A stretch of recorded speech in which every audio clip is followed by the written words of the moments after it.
बिस्मिल्लाहिर्रहमानिर्रहीम। अस्सलाम वालेकुम। पाकिस्तानी ब्रिटिश एंकर साइमा मोहसिन, इन्होंने सीएनएन के खिलाफ बरतानिया के अंदर हेयरिंग केस जीत लिया है।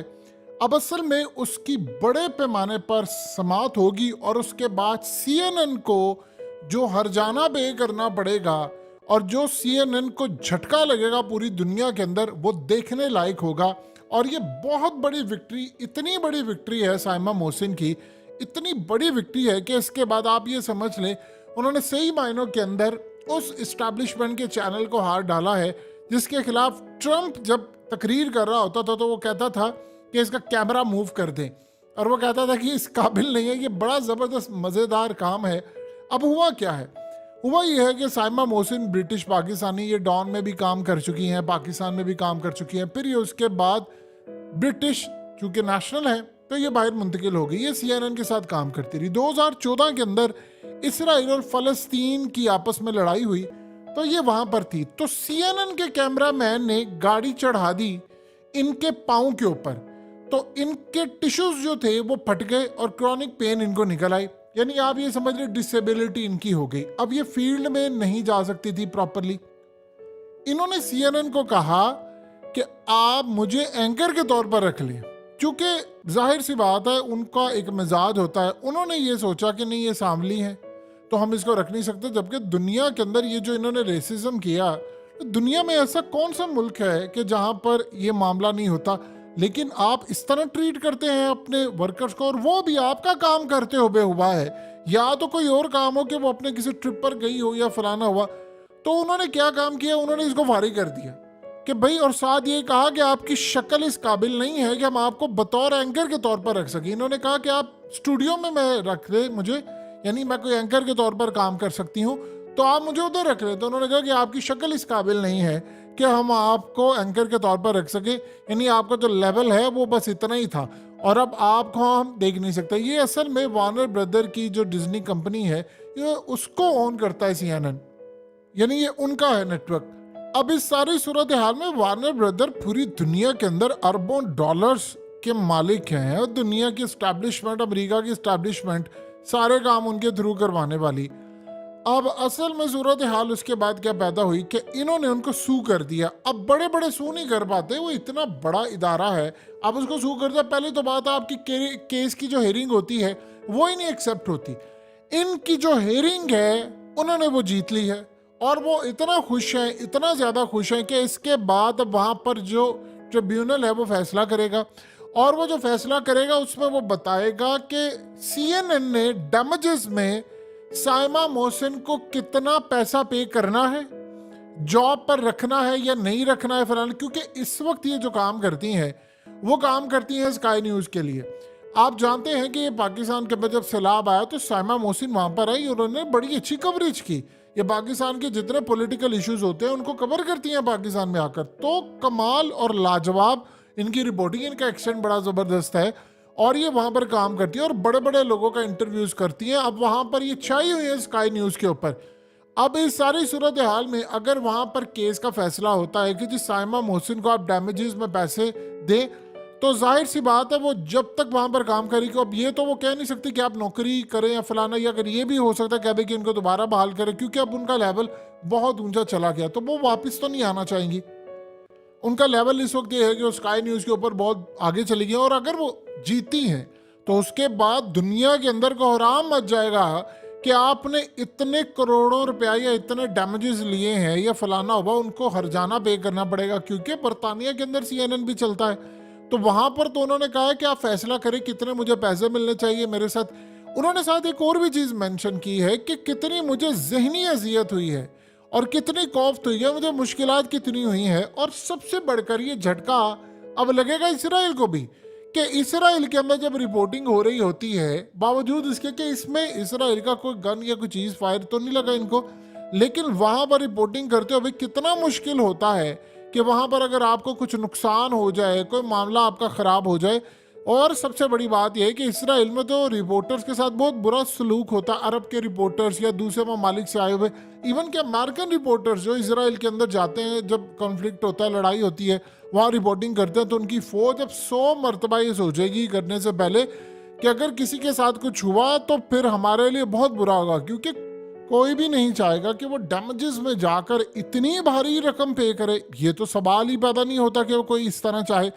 अब यहाँ पर मामला ये आएगा कि दुनिया भर के अंदर असल में आप देख लें तो इंटरनेशनल सतह पर कोई बड़े चैनल इनको कवर ही नहीं किया, यानी इनके बारे में कोई इतनी खास न्यूज लगाई ही नहीं है कि भाई इन्होंने इतनी बड़ी, क्योंकि सबकी मोनोपोली है। अब अगर एक चैनल के साथ ये काम होगा तो फिर दूसरे के साथ होगा। एक तो ये मुस्लिम, ऊपर से ये पाकिस्तानी, ब्रिटिश रहे हैं, यानी और फिर उसके बाद आपका जो लेवल है वो बढ़ जाता है। कल को कोई भी मामला होगा, लोगों को आपने गिरा दिखा दी है कि आपने CNN को ठोक दिया है जाकर, कि आपने CNN को घुटनों पर मजबूर कर दिया है। अब आप सोचिए जरा, CNN वाले इस पर कमेंट करने को तैयार नहीं, उन्हें डिक्लाइन कर दिया। बड़े बड़े ममालिक, बड़े बड़े रिपोर्टर्स उनसे रब्ता करें कि आप इस पर बताइए आपने किया, उन्होंने कहा जी हमने किसी से बात ही नहीं करनी। कोर्ट के अंदर अब जो सूरत हाल हो रही है, वो साइमा मोहसिन जो दुनिया को अपडेट दे रही हैं, वही अपडेट इन सबको मिल रही है। अब उसके बाद इसराइल के अंदर ज्यादा जाहिर सी बात है, जब वहां पर ये बात होगी तो इसराइल की भी बात होगी। जो इसराइल ने पहले कई सहाफ़ी उनकी वजह से मर गए हैं और जो रिपोर्टिंग करते हुए, उस पर भी बात होगी। अल जजीरा की जो रिपोर्टर उन्होंने मार दी थी, उस पर भी जाहिर सी बात है बात होगी। तो सबसे बड़ा तो इशू ये खड़ा हुआ है कि कल को जब आपने जाना है इसराइल को कवर करने के लिए, तो आपको इंश्योरेंस की मद के अंदर बहुत सारे पैसे देने पड़ेंगे। हर कोई ये चाहेगा कि नहीं मैं जाऊं, कोई मेरी जान को खतरा ना हो, मुझे डिसेबिलिटी ना हो जाए, मुझे फलाना ना हो जाए। और याद रखिएगा, बरतानिया या दीगर जगहों पर अगर आपको डिसेबिलिटी हो जाती है और वो डिक्लेयर हो जाती है, तो फिर सरकार आपको पैसा पे करती है। और सबसे बड़ी बात यह है कि जो वर्ड्स उन्होंने अदा किए थे कि आपकी शक्ल इस काबिल नहीं है, आप उस लेवल पर नहीं है, एक तो अल्लाह पाक ने उनको एक बड़ा ओहदा दे दिया, ये तो बड़ा कमाल हुआ। दूसरा आप सोचिए जरा, उसके बाद फिर अगर इंटरनेशनल सतह पर एक फैसला आ जाता, वो भी ब्रिटिश कोर्ट के अंदर से, कि भाई CNN ने एक खातून को कहा तुम इस काबिल नहीं हो, शामली हो या तुम्हारा रंग नहीं है। बिल्कुल आप ये समझ लीजिए, ऑलरेडी असल में बरतानिया के अंदर जब एलिजाबेथ, जो क्वीन एलिजाबेथ हैं, जो पिछले साल मर गई थी, उनके बारे में जो मामला सामने आया था, आप याद कीजिए कि उन्होंने क्या बात की थी। वो खास तौर पर मैगन मार्कल ने ये बात कही थी कि मुझे वहां पर ये कहा जाता था कि तुम्हारे बच्चे काले हैं, तुम्हारे फलाना है, ये वो। यानी आप सोचिए जरा, बरतानिया की क्वीन ये कह रही है। हम अक्सर औकात पाकिस्तान को रोते हैं कि हमारे यहाँ पर जो घर की माएँ होती हैं, बच्चा चाहे उनका काला हो, जो भी हो, उनको बहू गोरी चाहिए होती है, लेकिन बच्चे शादी के बाद फिर बाप पर चले जाते हैं, तो वो मामला वहीं का वहीं रह जाता है। ये पाकिस्तान में होता तो हम पाकिस्तान के अंदर ये रोना रो रहे होते हैं कि काला चिट्टा गोरा ये वो। जिस तरह हालिया एक नाइजेरिया की जानिब से एक शख्स आया जो पाकिस्तान में उर्दू बोलता था, उसने कहा कि पाकिस्तान के अंदर दुनिया की सबसे ज़्यादा नस्ल परस्ती होती है। आप यहाँ पर किसी को काला, ठिगना, लंगड़ा, छोटा, मोटू, पतलू, ये वो, ठिगना, आप इस तरह के बात करते हैं। तो हमारे यहाँ पर कहते हैं जी हम प्यार से कहते हैं। उससे पूछा एंकर ने कि प्यार से आप ये कहते हैं हमारे मुल्क में, उसने कहा आप अपने माँ बाप को भी प्यार से ऐसी कोई बातें कहते हैं। तो सबसे ज़्यादा बद, क्योंकि यहाँ पर तो लॉ ही नहीं है। अब यहाँ पर लॉ की तो सूरत हाल आप ना ही पूछिए क्या मामला है। हमारे यहाँ पर तो खैर लॉ तो, यानी हमें पता ही नहीं है कि कानून होता क्या। हमने तो, प्रॉब्लम ये नहीं है कि हमारे मुल्क के अंदर कानून नहीं है, प्रॉब्लम ये है इस्लाम के नाम के ऊपर मुल्क बनकर सबसे ज्यादा मजाक आपके मुल्क में इस्लाम के नाम पर उड़ाया जाता है। यानी आप ये देखिए, आपको कहा कि सफाई निस्फ ईमान है, आपने कहा कि हमने तो हदीस के खिलाफ जाना ही जाना है, पूरा मुल्क गंदा। और दुबई में आप देखिए कि उन्होंने आर्टिफिशियल इंटेलिजेंस बेस के ऊपर एक वहां पर सूरत हाल बना दी है कि उनकी जो रोड्स हैं, अब वो कैमरे वहां पर मॉनिटर करेंगे, मॉनिटर करके वो देखेंगे किसी जगह पर गंद है, सड़क पर गंद है, तो उसके बाद गाड़ियों के अंदर ऑटोमेटिकली सिस्टम वहां पर जाएगा, वो वाईफाई के थ्रू कनेक्ट करेंगे, वो बताएंगे कि यहाँ पर गंद है, सड़क साफ करें। और उनकी जो डस्टबिन है उसके अंदर उन्होंने वाईफाई कनेक्ट कर दिया है कि वो बताएगी कि इतनी फिल हो गई, इतनी नहीं।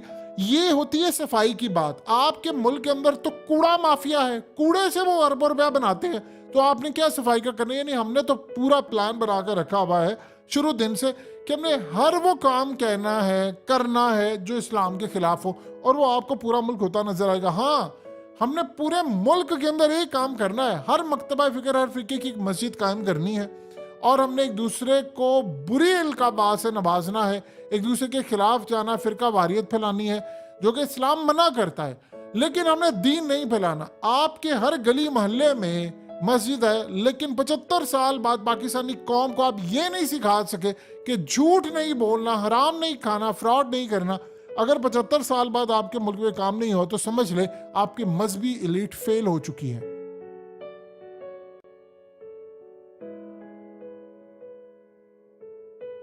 हकीकत टीवी को सब्सक्राइब करना मत भूलें, वीडियो को लाइक करें, शेयर करें और कमेंट सेक्शन में अपनी राय का इजहार जरूर करें।